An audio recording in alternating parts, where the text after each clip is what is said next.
nggak perlu ikutan sampai di situ ya. Cuman ngiler aja, denger cerita-cerita atau silau, bahkan bukan ngiler, udah silau, lihat orang di industri lain kayak apa. Padahal untuk dia bisa ke sana, satu dia butuh kapasitasnya sama kapabilitasnya.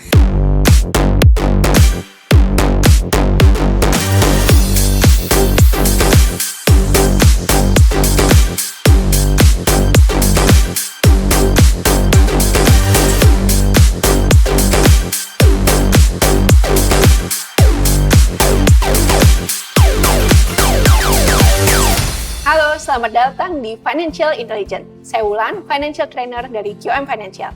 Di sini kita akan bahas jalur ekspres jadi kaya. Saya bersama Mbak Likmina Hananto. Hai. Mbak Wina, CEO dari QM Financial. Nah, Mbak Wina, kira-kira menurut Mbak Wina, apa nih profesi yang penghasilannya paling tinggi di Indonesia? Ini aku disuruh nebak berarti ya? Iya, nebak dulu. Oke, tebakan aku oil and gas. Oil and gas, pengalaman ya soalnya ya. Ya tahu. Oke, oil and gas. Salah satunya benar itu. Ada lagi tebakan lain yang akhir-akhir ini memang lagi ini banget sih, mencuat sekali sih ini profesi ini. Startup tuh penghasilannya gede nggak sih karyawannya? Nah, kita lihat ya Mbak ya. Okay. Ini jadi ada survei HRD Bacot yang dirilis Januari 2024 dengan 11.000 responden. Dia ternyata yang energi itu kedua. Oh, jadi ada energi, yang kalah, oil and ada yang gas lebih tinggi kedua. dari ini. Yang paling tinggi yang tadi, industri IT. Kita belum tahu sih ini breakdown-nya gimana gitu ya. Nah, terus yang ketiga baru industri pertambangan. Setelah itu jasa keuangan asuransi sama telekomunikasi. Gitu. Jadi ada 5 itu. Apakah kamu pada kerja di industri itu? Siapa nih yang kerja di industri itu gitu ya? Nah, tapi sebenarnya variatif banget sih ya Mbak ya. Itu nggak selalu seperti itu juga. Dan ternyata kalau aku baca-baca nih, kalau di luar negeri agak beda. Oh gitu. Nah, kalau di luar negeri tadi aku sempat baca itu tuh banyak medical professional yang mana di sini nggak ada yang nggak ikutan survei jangan-jangan mereka. Itu ya. Kan dokter nggak merasa dirinya nggak perlu ikutan survei di situ ya. Profesi, jadi dia nggak ada di dalam sini. Padahal mungkin, industrinya medical itu tetap tinggi. Ya sih, zaman dulu QM Financial tuh juga pegang klien ya. Wulan sempat pegang klien Ya, kan. Kayaknya klien kita kalau dokter spesialis gitu cukup tinggi-tinggi ya lumayan banget ya. Salah satu yang paling tinggi dari antara klien-klien yang dokter spesialis itu salah satu yang penghasilannya paling tinggi. Tapi mungkin kalau di survei ini memang tidak tercakup gitu ya karena terlalu spesialis kali ya. Jadi dia nggak ngisi lah, nggak ikut ngisi. Walaupun mungkin sebenarnya kalau ngomongin dokter variatif juga ya, yang dokter umum atau yang di yang di pelosok, yang di puskesmas gitu-gitu. Tentu saja macam-macam. Juga akan berbeda juga. Gitu. Jadi jangan hanya gara-gara survei gitu langsung kita berkesimpulan. Oke, ini itu aja gitu ya. Kalau panggilannya tetap jadi dokter, jadi guru dan yang lain ya nggak apa-apa. Gitu. Jangan jadikan uang sebagai patokan saja, jangan cuma uang. Satu-satunya, walaupun harus realistis. Ya. Nah sekarang Mbak, ya tadi ya kita ngomongin jangan jadiin uang jadi patokan, tapi kenyataan kenyataan gimana gitu ya, jangan sekarang gitu. Nah, tapi tetap aja kan kita harus strategis milih jurusan. Mbak Wina anaknya juga udah pada kuliah gitu. Anakku masih kelas 10 gitu ya, 2 tahun lagi kuliah, ini aku udah sering nih ngobrolin. Ya. Kira-kira kalau dari pengalaman Mbak Wina sendiri, strategi milih jurusannya yang harus gimana nih? Ini beda banget jadi sekarang ya Lan ya. Kalau zaman dulu aku tuh ambil industri finance, ambil jurusan finance. Karena di kepalaku aku mau kerja di bank. Oke. Dengan keterbatasan anak SMA yang cuma tahu kayaknya kerja di bank enak pakai AC. Iya. Terus mau biasanya gaya gitu kan. Aku pikir itu juga lumayan kan. Itu ternyata teller kan beda ya.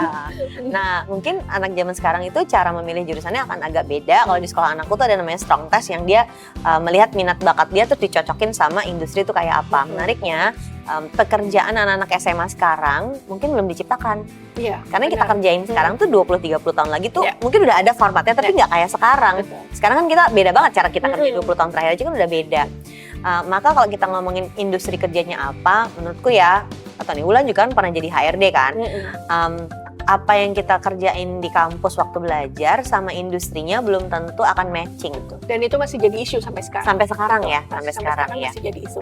Makanya sebenarnya banyak yang berusaha mendorong pendidikan vokasi. Jadi selain SMK, sarjana D3 terapan itu, dan juga sekarang sebenarnya S1 terapan, sarjana terapan. Supaya lebih praktikal gitu istilahnya gitu. Lebih dekat sama sama gitu, industri. J4 gitu istilahnya gitu ya. Nah itu karena memang, nah tapi ternyata belum tentu juga sesuai gitu ya, jadi memang masih panjang lah kayak. Jangan lupa tadi kan kita ngomongin ada industri yang paling tinggi penghasilannya Betul, betul. apakah itu IT, apakah tadi oil and gas, energi, tambang, financial institutions, gitu, financial services, terakhir telecommunication, itu tuh semua baru industrinya. Di dalamnya itu kan ada profesi yang bermacam-macam lagi ya. Berbeda-beda. Biasanya kalau kita ngomongin jurusan ke profesi belum tentu ke industri kan, benar. gitu. Jadi memang misalnya dia jurusannya akuntansi, nanti kerjanya sebagai akuntan, tapi mungkin ada di dalam oil and gas mungkin aja gitu. Jadi jangan mikir hanya bisa satu jurusan aja untuk masuk ke industri tertentu. Sebenarnya sekarang kayaknya lebih sering, bener gini nggak sih Lan, cross multidisciplinary gitu kan ya. Benar. Bahkan kuliahnya pun nggak cuma engineering aja, tapi harus ada belajar social science-nya. Sekarang banyak banget cara-cara belajar itu udah beda banget. Dan sekarang kan di yang kurikulum Merdeka ini gitu ya, di penerapannya di kuliah setahu aku, mereka juga bisa mengambil yang lintas jurusan gitu kan, bahkan lintas dia fakultas nyebrang dong. gitu. Dia nyebrang banget, karena bisa jadi memang berbeda sekali. Cara kerja emang cara beda. kerja berbeda, terus minat kita tuh lebih luas. Karena kan sosial media, internet sekarang tuh udah benar-benar jadi jadi referensi kita gitu kan. Jadi sangat terbuka gitu. Bahwa ada orang yang misalnya kayak dokter tapi suka sepak bola gitu ya boleh aja gitu. Atau sekarang kan kayak banyak lah gitu ya contoh-contohnya dokter yang juga jago untuk sekalian jadi artis lah, atau misalnya dia jurnalis tapi memang suka sepak bola, ya udah jurnalisnya di bidang olahraga. Bisa gitu, lebih spesifik sekali, bahkan. Gitu. Artinya yang mesti disiapin CV-nya ya. Nah, kalau aku pengalaman aku sendiri sharing ya, karena mungkin karena dulu ya berapa puluh tahun HR gitu ya. Jadi anakku dari SD itu aku udah punya CV-nya dia. Oke, anak pertama belajar gitu. untuk bikin CV dia. Aku bikinin kayak misalnya pengalaman, dokumentasi pengalaman dia. Gitu. Jadi ada kayak dia ikut les apa. Sehingga dia tahu, dia aware sama portofolionya dia. Dan kebetulan waktu dia kelas 6 SD ada program magang internship di salah satu kelas Broadway-nya dia gitu. Terus itu kayak ada seleksi. Diseleksi CV sama interview. Nah, karena emang aku biasa latih orang dilatih CV dan interview, aku latih dong gitu ya. Aku liatin, kamu coba bikin CV ini template-nya, itu anak kelas 6 SD loh. Template-nya dan ini daftar pengalaman kamu, coba cari yang relevan. Itu yang kira-kira dia cari apa sih? Oh, yang bisa kolaborasi. Oh, yang ini. Ya udah kamu coba. Biar nggak cuma ngiler aja denger cerita-cerita atau silau, bahkan bukan ngiler, udah silau lihat orang di industri lain kayak apa. Padahal untuk dia bisa ke sana, satu dia butuh kapasitasnya sama kapabilitasnya, terus butuh CV untuk ngetok pintunya. Kalau pintunya sudah terbuka pun tetap harus interview. Udah interview, udah keterima pun di dalam ada persaingan lagi kan. Jadi kita harus menyiapkan diri gitu. Dan itu menurutku memang tugas kita juga gitu ya sebagai orang tua gitu untuk ya membantu anak-anak karena persaingan semakin keras gitu ya. Terus kalau misalnya sekarang dia mau jurusannya tadi, kayaknya yang highest paying job ini gitu kan, kadang-kadang ada anak-anak juga yang memang semangat cari uang gitu ya, yang cari cuan juga ada gitu. Nah tapi kan berarti kita harus ngarahin ya, kayak tadi Mbak Wina bilang, nggak cuma cari yang highest paying job loh, harus lihat profesi apa yang sesuai sama kamu. Spesifik di dalam situ. Ya, jadi harus lebih detail lagi. Sehingga skillnya yang harus disiapin sih Lan ya, pasti kalau kayak gitu. Untuk ada di satu industri, mau profesi apa di dalam industri itu, lalu skillnya apa. Mungkin nggak semua orang ngeh bahwa profesi aku di financial training ini banyak dasarnya tuh storytelling.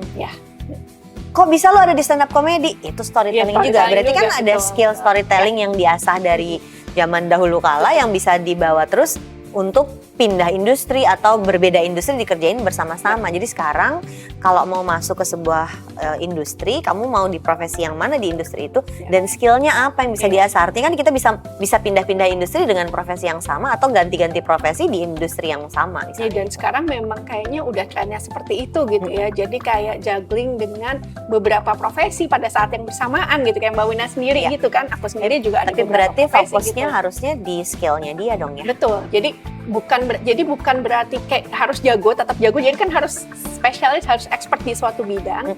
Tapi kalau mau jadi expert di dua bidang bisa untuk si cepat kaya tadi. Jadi bisa gitu kan. Kalau sekarang tuh memungkinkan karena kalau zaman dulu mungkin untuk jadi expert tuh susah banget kan ada yang 10.000 jam. Oke, tapi mau sejago apa sih gitu. Dan sekarang mungkin bisa lebih diakselerasi gitu kan proses belajarnya karena ya banyak banget metodenya. Kita sambil ngapain, sambil makan, sambil apa, ngedengerin podcast, sambil ngeliat YouTube. Dan itu yang aku lakukan juga, sambil olahraga, sambil ngeliat YouTube, sambil apa, supaya ya terus ada info yang masuk juga gitu. Kayaknya sekarang juga banyak kursus dan sertifikasi ya? Betul, sekarang banyak sekali kursus dan sertifikasi, dan kalau relevansinya sama anak-anak usia belasan gitu yang masih SMA yang mau kuliah, menurutku mereka kan masih banyak nih sebenarnya minatnya Mbak. Kalau untuk aku sendiri, anak-anakku memang aku biasakan terekspos dengan berbagai bidang dari sejak kecil. Mau di lesin macem-macem banget deh gitu. Terus juga bukan hanya les sih, tapi holiday program yang cuma seminggu, yang cuma berapa hari, supaya mereka terekspos dengan berbagai hal. Jadi tahu, makin lama makin tahu. Oh, aku sukanya di sini, aku enjoynya di sini. Terus lihat juga pelajaran pas di sekolah mana yang dia bagus gitu. Jadi di matchingin kan, gitu, disesuaikan gitu. Jadi itu sih menurut aku salah satu yang harus kita perhatiin gitu saat kita mendampingi anak-anak. Tapi kalau untuk orang dewasa nih berarti agak berbeda approach-nya, bukan ke anak-anak ya.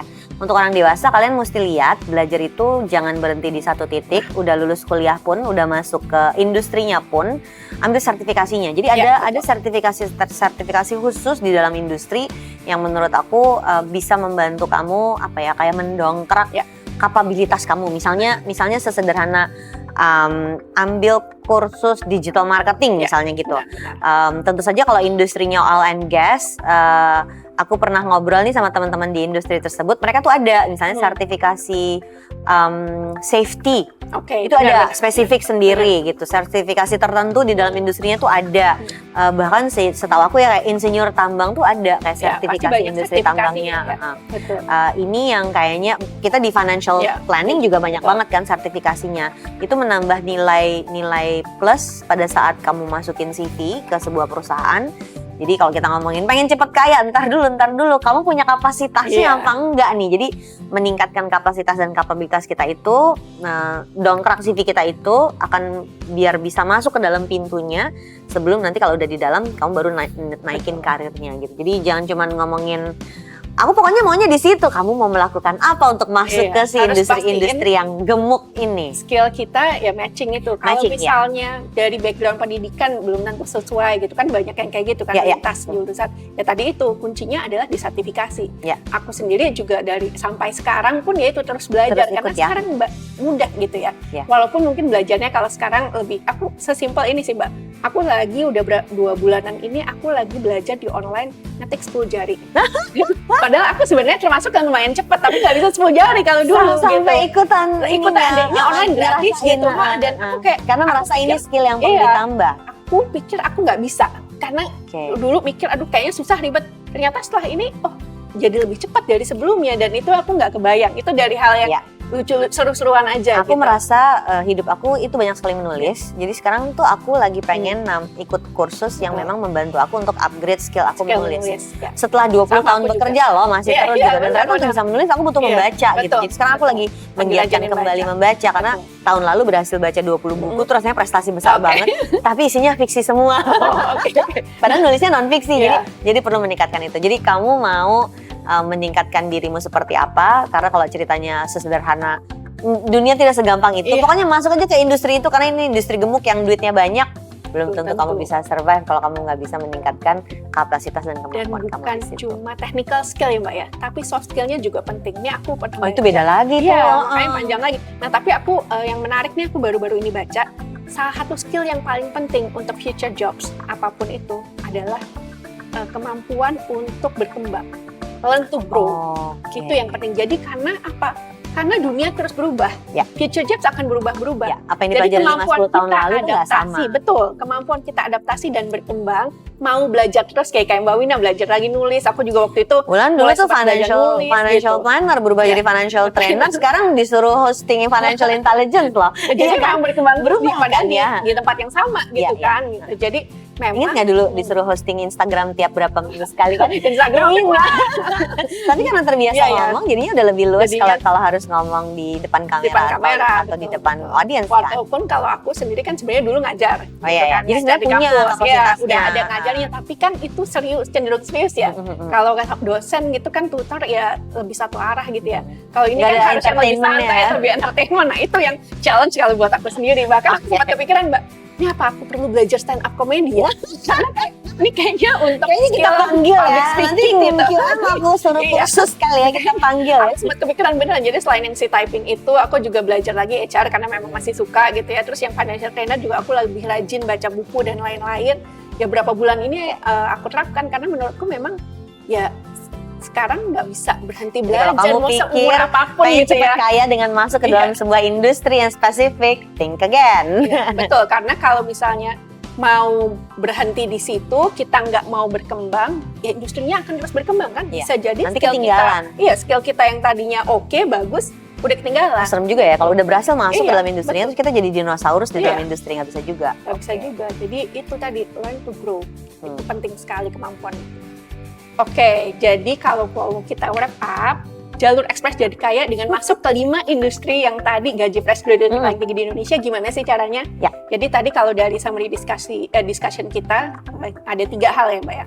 Yang pertama berarti kita harus eksplor dulu nih spesifiknya profesi apa, karena di industri-industri Industrinya 5, Betul. masing-masing ini ada profesinya profesi lain banyak di dalamnya sekali ya. gitu kan. Nah itu jadi harus kita eksplorasi dulu profesi yang seperti apa dan industri yang bagaimana. Ya. Nah habis itu yang kedua lengkapi kemampuan kita dengan sertifikasi. Gitu Kalau ya. punya sertifikat, Betul. jadi mungkin Lebih kita mudah gitu ya. jurusan Jualan mungkin nggak sama, tapi jualan lebih bagus. Betul, Jadi betul. Personal branding kita gitu ya. ya, jalan kita. sebagai kandidat kalau CV-nya dibandingin, oh yang ini Iya, ada bersertifikasi gitu ya. sertifikasi. Dan sekarang memang itu kayaknya jadi nilai tambah yang Ya. lumayan signifikan. Bukan cuma sertifikat ikut seminar Betul, ya, betul. Iya, bukan, bukan. beda. Yang memang skill based gitu ya, meningkatkan skill. Nah, terus yang terakhir ya udah action gitu. Jangan lupa CV-nya dibenerin, latihan cara interview yang bagus, terus ya apply ya. Jangan ditunda-tunda lagi. Oke, seru banget ya diskusinya ya. Jadi mungkin malah kita tadi nggak terlalu bahas jadinya Jadi cepet kaya hasil lah. survei dan apa gitu ya. Tapi jadi cepet kaya, skillnya seperti apa. Mudah-mudahan ada manfaatnya buat teman-teman semua. Kalau ada topik menarik lainnya, silahkan langsung aja tulis di komentar di bawah ini. Sampai jumpa di Financial Intelligence Series berikutnya.